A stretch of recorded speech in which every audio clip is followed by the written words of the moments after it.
sit watching our TV while some local newscaster tells us that today we had 15 homicides and 63 violent crimes, as if that's the way it's supposed to be, right?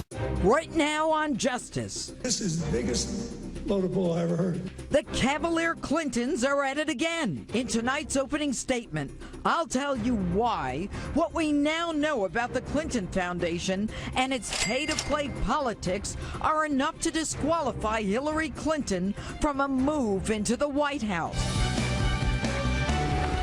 Hello and welcome to Justice. I'm Judge Jeanine Pirro. Thanks for being with us tonight. Now to my opening statement. It wasn't about convenience, and this is not old news. She set up the personal server to prevent us from learning her private business.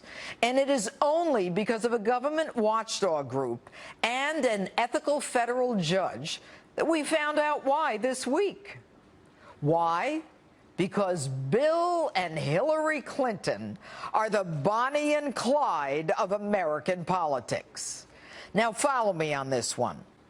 Why would a woman, a lawyer no less, one experienced many times over in the ways of Washington, risk placing classified information, our live assets, the placement of satellites, drones, and our most secret plans on an unprotected, non-government, non-capturable server? Why would she violate federal regulations upon which she was schooled just before she became Secretary of State, not to mention violate federal criminal laws that would put her in jail? She's too smart to do that. Why would she take the time to make the effort to hide, destroy, and delete 33,000 emails? Now we know. She did it for the most selfish of reasons, the oldest of motives.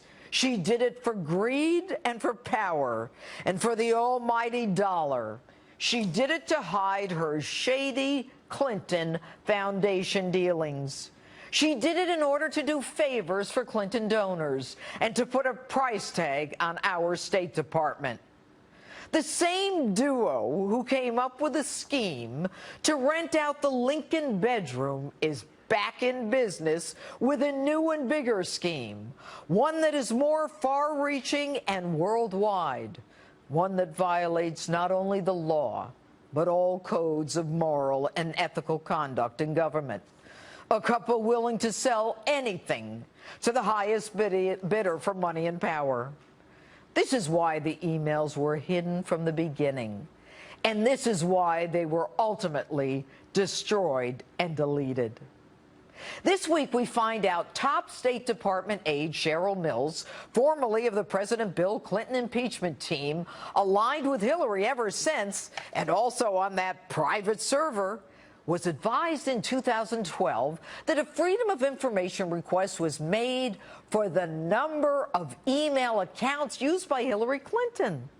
Now, dozens of senior officials throughout the State Department, including Clinton's immediate staff, obviously concerned, exchanged emails with the secretary and Cheryl Mills. They actually used the personal account to discuss the official business and advise her of this FOIL request.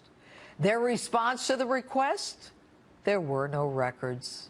They were in active defense mode to hide their scheme.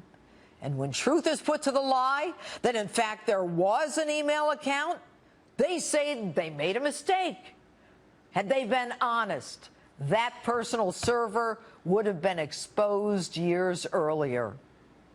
And also this week, we find out a clear pay-to-play relationship between the Clinton Foundation and the Clinton State Department.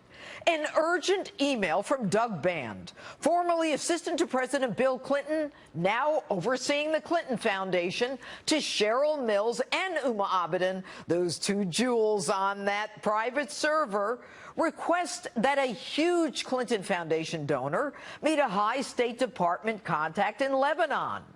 The individual paid the price of admission, folks. Gilbert Chagoury gave between $1 and $5 million to the Clinton Foundation and pledged $1 billion to the Clinton Global Initiative. So, of course, arrangements are made for him to meet with Jeff Feldman, the former U.S. ambassador to Lebanon, the country where Chagoury was doing business. Abadan, ironically, paid both by the foundation and the State Department, immediately responds with, "I'll talk to Jeff," ignoring the agreement between Hillary and President Obama to create a wall between that Clinton Foundation and the State Department, confident that it would never be found out. And when we learned there was a private server, what happens? You do what anyone looking to hide the evidence does. You erase, you conceal, you hide, you destroy. Now, I've told you this before. The Clinton Foundation is nothing more than a money laundering operation parading as a charitable foundation, where estimates are that only 15% of its money goes to charities, the rest to expenses, a veritable slush fund for Clinton operatives and ex-employees, a convenient way to get money from foreign countries and donors not allowed to contribute to presidential campaigns, but willing to dump hundreds of millions of dollars into a foundation of a powerful Secretary of State and possible future president. Why and for what? For access, for information, for power.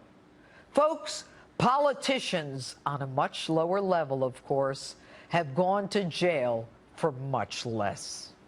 And we find out this week that when the FBI, 3 separate offices, approached the Department of Justice to commence an investigation into this so-called not-for-profit 501c3, the Department of Justice refuses to do so.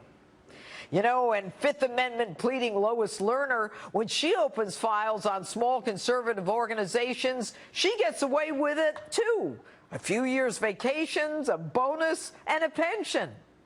So it's no surprise that the DOJ refuses to investigate the Clinton Foundation. No surprise at all. The collusion between Loretta Lynch and Bill Clinton was on display for all to see in an astounding meeting on a tarmac in Phoenix, while an investigation of Bill Clinton's wife was being conducted by Loretta Lynch. And consider this one. Isn't it curious how Miss Lynch is willing to listen to the FBI when they recommend not going forward with charges against Hillary Clinton? But when the FBI recommends going forward with a criminal probe on a blatant pay-to-play bribery investigation of the Bill Hillary and Chelsea Clinton Foundation, their answer is a resounding no. And you know what, folks? The Clintons, they're not even grateful. They are classless. Take a listen. The FBI director said when he testified before Congress, he had to amend his previous day statement that she had never received any emails marked classified. They saw 2 little notes with a C on it. This is the biggest load of bull I ever heard.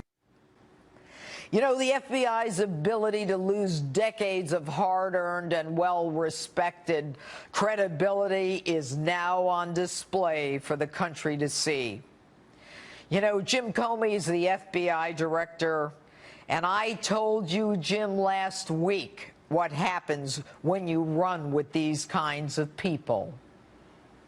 Jim, you're running with dogs, and you know better than I that when you lie with dogs, expect to get fleas. Jim, listen to that comment from Bill Clinton. Jim, my friend, you deserved it.